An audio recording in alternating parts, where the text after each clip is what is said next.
जीवन बगिया ऐसी उलझी, फूल हो गए कम, कांटे ज्यादा, सिमटा जीवन, डूबी सांसें, आना है तो अब भी आजा। यदि आपने अभी तक अंतिम अध्याय न देखा हो तो अंतिम अध्याय देखें, और यदि आप समझ सकें तो इस अध्याय को देखें। यह यात्रा में यदि आप शामिल हैं तो इस अध्याय को जरूर देखें। यह यात्रा अपने अंतरतम स्वरूप में उतरने की यात्रा है, अपने आप को जान लेने की यात्रा है। ऐसा कहें, परमात्मा को जान लेने की यात्रा है, आत्मा को जान लेने की यात्रा है, मोक्ष मुक्ति निर्माण की यात्रा है। जनक उवाच, ज्ञान और ज्ञान में बड़ा भेद है। एक तो ज्ञान है जो बाँझ होता है, जिसमें फल नहीं लगते न फूल लगते। एक ज्ञान है जिसमें मुक्ति के फल लगते हैं, सच्चिदानंद के फूल लगते, सुगंध उठती समाधि की। जिस ज्ञान से समाधि की सुगंध न उठे उसे थोथा और व्यर्थ जानना। उससे जितनी जल्दी छुटकारा हो जाए उतना अच्छा, क्योंकि मुक्ति के मार्ग में वह बाधा बनेगा। मुक्ति के मार्ग में जो साधक नहीं है वही बाधक हो जाता है। धन भी इतनी बड़ी बाधा नहीं है जितनी बड़ी बाधा थोथा ज्ञान हो जाता है। धन इसलिए बाधा नहीं है कि धन से कोई साधन ही नहीं बनता, धन से कोई साथ ही नहीं मिलता। मोक्ष की तरफ जाने में तो धन के कारण बाधा नहीं हो सकती। मोक्ष की तरफ जाने में ज्ञान साधन है। इसीलिए अगर गलत ज्ञान हो, मिथ्या ज्ञान हो तो बाधा हो जाएगी। संसार उतनी बड़ी रुकावट नहीं है जितना शब्दों और शास्त्रों में मिला हुआ संग्रहित ज्ञान रुकावट हो जाता है। मैंने सुना है, पुरानी कथा है कि अवंतिका नगर के बाहर क्षिप्रा नदी के पार एक महापंडित रहता था। उसकी दूर दूर तक ख्याति थी। वह रोज क्षिप्रा को पार करके नगर के एक बड़े सेठ को कथा सुनाने जाता था, धर्म कथा। एक दिन बहुत चौंका जब वह नाव से क्षिप्रा पार कर रहा था।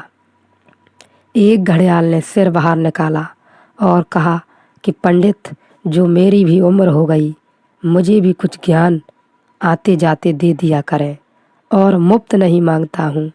और घड़ियाल ने अपने मुंह में दबा हुआ एक हीरों का हार दिखाया। पंडित तो भूल गया जिस बड़े को कथा सुनाने जाता था। उसने कहा, पहले तुझे सुनाएंगे। रोज पंडित घड़ियाल को कथा सुनाने लगा और रोज घड़ियाल उसे कभी हीरे, कभी मोती, कभी मणिक के हार देने लगा। कुछ दिनों बाद घड़ियाल ने कहा कि पंडित जी, अब मेरी उम्र पूरी होने के करीब आ रही है, मुझे त्रिवेणी तक छोड़ आए। एक मटका भरकर हीरे जवाहरात दूंगा। पंडित उसे लेकर त्रिवेणी गया और जब घड़ियाल को उसने त्रिवेणी में छोड़ दिया और अपना मटका भरा हुआ ले लिया और ठीक से देख लिया मटके में कि हीरे जवाहरात सब हैं और विदा होने लगा, तो घड़ियाल उसे देखकर हंसने लगा। उस पंडित ने पूछा, हंसते हो, क्या कारण है?